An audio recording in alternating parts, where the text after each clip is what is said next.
There's a lot of ways to dissect the legacy of Allen Iverson, but none more fitting than one of the all-time greats getting a statue that people are upset about. What's happening, everybody? Welcome to another episode of Unparalleled Sports Talk with your host, Kwame Fisher-Jones. As always, I am him. And in this episode, I'm going to dissect the legacy of one of my favorite players of all time and also one of my most frustrating. And when you go into YouTube or you go into any NBA highlight bevy looking for highlights of Allen Iverson, there's a litany of them. But this highlight starts off, and the reason why I picked this one is because it starts off with the Detroit Pistons, who at this point were Allen Iverson's third team. It was towards the twilight of his career, and highlighted the things that he could do in his sleep versus the things he could never do while he was born. See, they're playing a young start Oklahoma City team, and when the Detroit Pistons needed a critical stop, they took Allen Iverson off the court. But when they needed a critical bucket, they put AI back on the court. And that, ladies and gentlemen, is the legacy of Allen Iverson. He was traded for a Hall of Fame NBA player who was one of the greatest leaders of the game and won an NBA championship. He went to a franchise that was falling out of relevancy and needed a cultural icon to pick them back up. See, when you think about Allen Iverson, you think about dynamic scorer. Or was he? Or was he a ball hog who took way too many shots? You think about relentless energy, relentless competitor. Or was he a guy that never played the moment and just simply played basketball? For better or for worse, it was all about final play, all about that play. It wasn't about the final play. Allen Iverson will go down as one of my favorite players. He was a guy that I watched in Georgetown. You know, as Caitlin Clark, there's a great similarity between him and Caitlin Clark. Tremendous college players who never won an NCAA championship. Little interesting fact, Allen Iverson was a two-time Big East Defensive Player of the Year when they had Kerry Kittles, when they had Jason Lawson, when Villanova was rolling, when they had Ray Allen, and Connecticut was rolling. St. John's was rolling. Syracuse was rolling, putting out John Wallace and other top-flight NBA players. That's when Allen Iverson ruled the Big East. At Georgetown, he didn't have another NBA player until his second year when Othello Harrington walked through the door. Victor Page, I think, is currently incarcerated. If he's not, he just got done being incarcerated. They didn't have a lot of players. Was it Jerome Williams? Junkyard Dog was more known for his festive camaraderie off the court, charitable efforts off the court. But going back to Allen Iverson, my biggest frustration is the fact that he did not win an NBA title. And he was the sole reason why he didn't win an NBA title. So he played every game like it was his last, but unfortunately it wasn't his last. And that was the thing.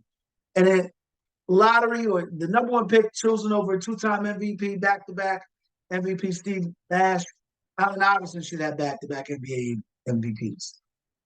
Chosen ahead of five-time NBA champion Kobe Bryant, Allen Iverson should have at least 2 NBA titles. Chosen ahead of Sharif Abdul-Rahim, Stephon Marbury, NBA champion Ray Allen. The list goes on and on. And those were players that Allen Iverson stood on the shoulders of because he was that dynamic.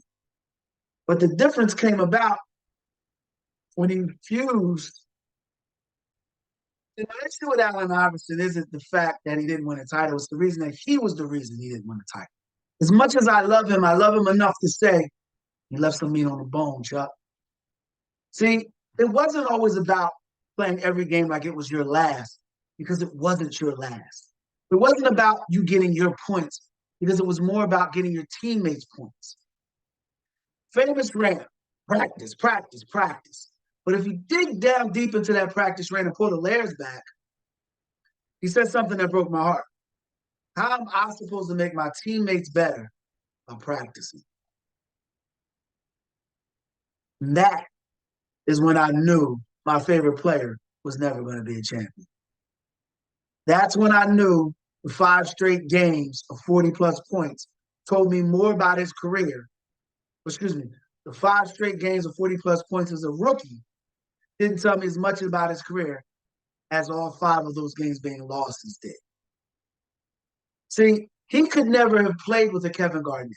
He could never have played with a Kobe Bryant, even though they were rumored to be drafted together had John Lucas kept his position. Because those players demanded culpability. Those players demanded accountability. It wasn't about what you did when you were on the court during the game. It was how well you were prepared before you walked onto the court. And that's the difference between Allen Iverson and champions. Yes, the statue is too damn small. I get it. But they'll give him a bigger statue when they get to the new arena. But the fact that he didn't win a championship shouldn't be a small antidote into his career. Yes, he is a tremendous scorer. He's also one of the guys that took way too many shots. He's the reason why efficiency is a statistic. So you can't talk about the good with AI, the fierce competitor, and talk about how many times his man lit him up. You can't talk about the guy that took all the shots, but only has one game winner in his career. Two, if you want to count the Olympics. Oh, that's a whole nother story. You know the Olympics, right? Where they got a bronze medal. You know the Olympic team when he had Tim Duncan and Richard Jefferson. Tim Duncan, the greatest power forward of all time. Richard Jefferson, NBA champion. Lamar Odom, NBA champion. Larry Brown, NBA champion. In fact, when you go through that starting five, the only guy that isn't an NBA champion is my man who got to the foul line all the time. You see here, makes his foul shot, goes back, sixes up by 2. Interesting thing about this year, they were the 8th seed. And the team they're playing against would go on to play in the NBA Finals. Yeah, they beat the Los Angeles Lakers. Allen Iverson had an iconic moment. Unfortunately, all that moment did was interrupt a 4-1 series loss to the Los Angeles Lakers. Yeah, George Lynch got hurt, and they probably should have. But when Allen Iverson is always going to be reasons to excuse the shortcomings, reasons to excuse the lack of championships, reasons to excuse the 150-win season. And I'm not bagging on AI again, and I want to preface this, I want to emphasize this, I want to say it 10,000 times. He is one of my favorite players of all time, but he's also one of my most frustrating. He needed to go into management and say, trade me. He needed to go on Stephen A. Smith's radio show on a Saturday morning and say, trade me. He needed to sit on a podium and say, we've been waiting 2 years, 3 years, and it hasn't been done. He needed to hold management's feet to the fire. He needed to question why they chose Speedy Claxton over Morris Peterson, why they went Samuel Dallenberg over Tony Parker. And everyone knows about Paul Pierce over Larry. See, part of being great is making the people uncomfortable.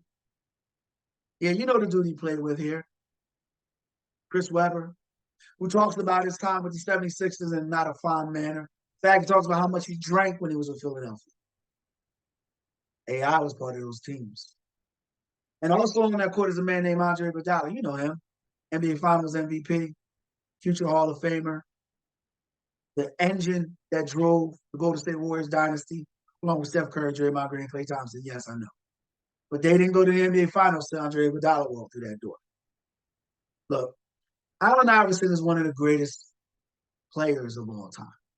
He's one of the greatest competitors of all time when it was easy. See, his whole life was hard. So when things got easy, he relished the easiness. He knew he was supposed to be in practice. He knew he could get Eric Snow better. He knew he could make management better. He knew if he did those things, but also what those things would do is put a bullseye on him. And it wasn't a bullseye he was comfortable with. But again, that's what being great is about.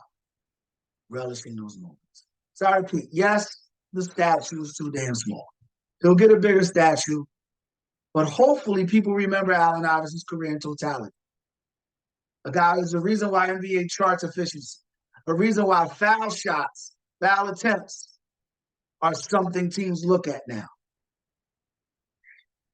I wouldn't say he's this generation's James Harden, but he's the reason why James Harden is here today.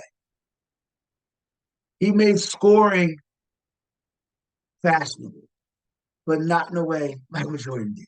Michael Jordan made scoring a necessity. He had to be the best scorer on his team because, quite frankly, the other guys on the court couldn't score 20 points if they were locked in the gym by themselves. But with Allen Iverson, we'll never know. because he never helped his other teammates dominate the other side of the court. When I watched Allen Iverson play at Georgetown, he often reminded me of Michael Jordan. Just the feeling you got in watching this dude play. You knew you were watching something special. But unfortunately, I wasn't watching a star. I was watching a comic that flashed through my screen, flashed through my mind, flashed through NBA games, and never held the sustainable success that his talent yielded. That's my Allen Iverson legacy. My favorite, but also my most frustrating. That's it for this episode of Unparalleled Sports Talk with Kwame Fisher Jones. If you enjoyed the podcast, please like, share, subscribe to whatever your podcast platform allows you to do. And as always, we appreciate your time here. Be easy.